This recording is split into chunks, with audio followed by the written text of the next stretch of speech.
ভাবি, তোমার সবুজ শাড়িটা আমাকে একটু পরতে দেবে? মাথা খারাপ হয়েছে নীলা, শাড়িটা মাত্র একবার পরেছি আমি, তাছাড়া তো কারোর সাথে তুমি ম্যানেজ করতে পারবে না, এটা তোমাকে দিতে পারছি না ভাই। নীলা আবার চিন্তা করে বলল, আচ্ছা তাহলে তোমার হলুদ ড্রেসটা আমাকে দাও। আরে তুমি তো জানো ওটা আমি কেন কিনেছি, আমার বান্ধবী রাইসার গায়ে হলুদ পরার জন্য রেখে দিয়েছি, আমার কাছে তো আর কোনো হলুদ ড্রেস নেই। নীলা একটু মন খারাপ করে বলল, তাহলে ভাবি তোমার কাছ থেকে আমাকে এমন একটা ড্রেস দাও যেটা পরে আমি কয়েক ঘন্টার জন্য আমার বান্ধবীর জন্মদিনের অনুষ্ঠানে যেতে পারি, আমি এসেই আবার ওয়াশ করে তোমাকে আয়রন করে দেবো। ফারজানা এবার একটু বিরক্ত হয়ে দাঁড়িয়ে পড়ল, আসলে ভাই আমার কাছে এখন তোমাকে দেওয়ার মতো তেমন কোনো ড্রেস নেই। আচ্ছা তোমার কাছেই তো ভালো ড্রেস আছে, সেগুলো থেকেই পড়তে পারো, খামোখা কেন আমার কাছে ড্রেস চাইছো বলো? তুমি আবার কিছু মনে করো না, আমার কাছে যদি থাকতো আমি তোমাকে অবশ্যই একটা ড্রেস পরতে দিতাম। কথাটা বলেই ফারজানা আবার মোবাইল নিয়ে বসে গেল বিছানায়। নীলা খুব কষ্ট পেল ভেতরে ভেতরে, তার চোখের পানি টলমলো করছে। সে জানে তার ভাবি চাইলেই তাকে একটা ড্রেস দিতে পারত। নীলা সেখানে আর দাঁড়িয়ে না থেকে নিজের ঘরে চলে গেল। নীলা ঘর থেকে বের হতেই তার সামনে এসে দাঁড়ালো তার ভাই আশরাফ। সে এতক্ষণ বাইরে থেকে তার স্ত্রী এবং বোনের সব কথাই শুনছে,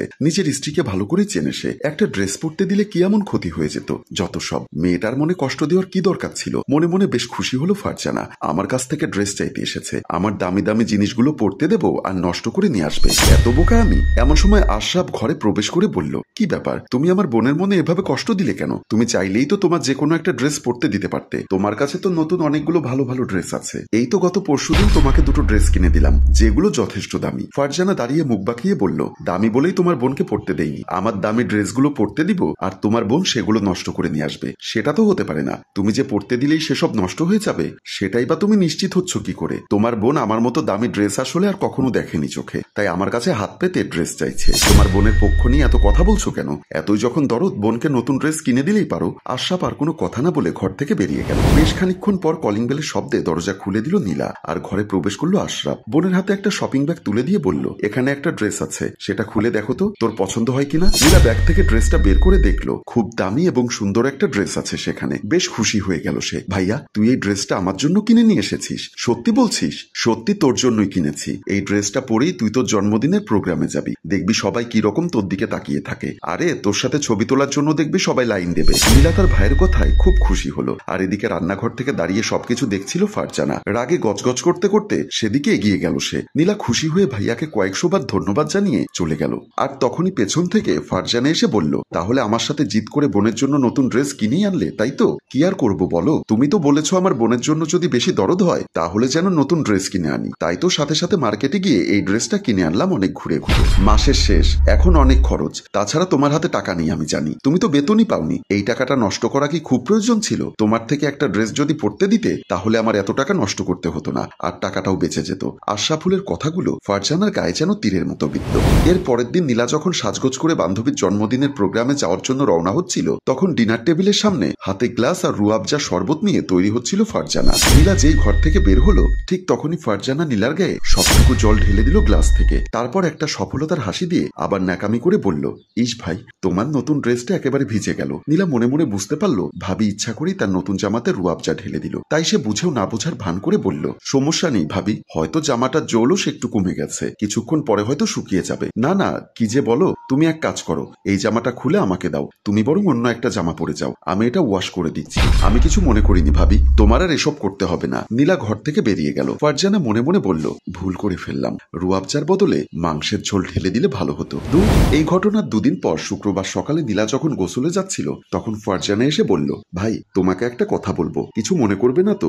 আমাকে একটা কথা বলবে, তাতে আবার মনে করার কি আছে ভাবি, বলো। ফারজানা বলল, দেখো তোমার ভাইয়ের সারা সপ্তাহের অফিসের জামা কাপড়গুলো সব জমে গেছে, এগুলো সব ধুতে হবে, তা না হলে কালকে পরার মতো কিছুই থাকবে না। আর আমার তো কাল রাত থেকে কোমরটা কি যে ব্যথা, একদম নিচু হতে পারছি না, তোমার যদি বেশি কষ্ট না হয় এগুলো তুমি একটু ধুয়ে দেবে? এটা আর এমন কি কাজ ভাবি, আমি না হয় সব করে দিচ্ছি, তুমি রেস্ট করো। ফারজানা খুশি হয়ে সব কাপড় তার ননদের হাতে তুলে দিয়ে চলে গেল। নীলা দেখলো তাতে তার ভাইয়ের শার্ট প্যান্টের সাথে ফারজানার 3-4টা শাড়িও আছে। সে মনে মনে হাসলো, কারণ সে জানে প্রতি শুক্রবারে তার ভাবির কোমর ব্যথা হয় এবং বাসার সব কাপড় চোপড় তাকে দিয়ে ধোয়ানোর জন্য ভাবি এমন করে। অন্যদিন শুক্রবারে বেশ কিছুক্ষণ ঘুমিয়ে থাকলেও আজকে কেমন যেন ঘুমটা ভেঙে গেল আশরাফের। ওয়াশরুমে গিয়ে দেখলো পানি পড়ছে না, তার মানে কলটা এখনো ঠিক করা হয়নি। তাই সে অন্য ওয়াশরুমে পানি আছে কিনা দেখার জন্য গেল। বাসার আরেকটু এগিয়ে গিয়ে দেখলো তার বোন সেখানে কষ্ট করে সব কাপড় চোপড় ধুয়ে দিচ্ছে, সেখানে তার শার্ট প্যান্ট এমনকি তার স্ত্রীর শাড়িও রয়েছে কয়েকটা। এসব বন্ধ কর। তোকে এসব করতে কে বললো? কি করলাম ভাইয়া? আমি তো সব কাপড় চোপড় ধুচ্ছি,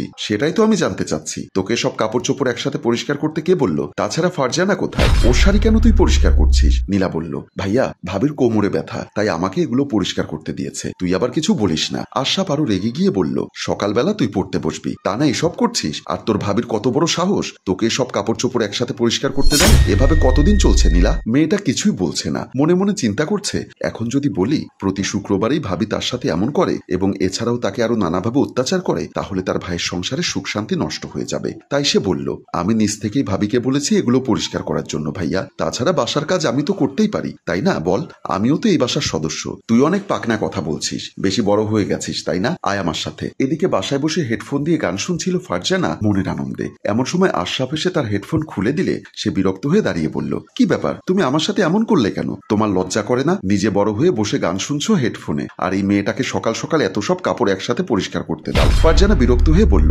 আমার কোমরে ব্যথা, তাই তোমার বোনকে সামান্য একটা কাজ দিয়েছি, এতে এত রাগ করার কি আছে? এইটুকু অধিকার আমার নেই? আশরাফ হেসে বলল, আমার বোন একটা ড্রেস পরতে চেয়েছিল, সেটাও তুমি দিলে না। এছাড়া ওর নতুন ড্রেস নষ্ট করার চেষ্টা করেছো, আরো কি কি করেছো সবকিছুই শুনলাম ওর মুখ থেকে। আর কত নিচে নামবে তুমি? তোমার কথায় আমি বুয়াদের বিদায় করে দিয়েছি, আর বুয়ার সব কাজ তুমি আমার বোনকে দিয়ে করাচ্ছ। তুমি আমার স্ত্রী, আমার সারা জীবনের সাথী, ঠিক তেমনি আমার বোনও আমার আপনজন, আমার পরিবার। ওকে যদি তুমি এভাবে অবহেলা আর হিংসা করো, তাহলে কিন্তু এই বাসায় তোমার জায়গা হবে না, আমি বলে দিলাম। এইটুকু একটা মেয়েকে নিজের বোন মনে করতে পারো না? ফারজানা ভয় পেয়ে নীলাকে বলল, বোন আমাকে ক্ষমা করে দাও, তোমার সাথে খারাপ ব্যবহার করেছি। তুমি প্লিজ তোমার ভাইকে বুঝিয়ে বলো, না হলে আমাকে আজকে বাসা থেকে বের করে দিবে মনে হচ্ছে। নীলা বলল, ভাইয়া অনেক হয়েছে, আমার ভাবি আসলেই খুব ভালো, তুই আর বকাবকি করিস না প্লিজ। সম্মানিত ভিউয়ার্স, প্রতিটি বাড়ির বউয়ের উচিত বাড়ির প্রত্যেককে আপন করে নেওয়া, তাহলে দেখবেন আপনিও ভালোবাসা পাবেন। আর আমাদের গল্পটি ভালো লাগলে অবশ্যই কমেন্ট বক্সে জানাবেন এবং শেয়ার করতে ভুলবেন না। গল্পটির রচনা ও পরিচালনায় অভিক, ক্যামেরায় শিহাব ও আশরাফ। ধন্যবাদ।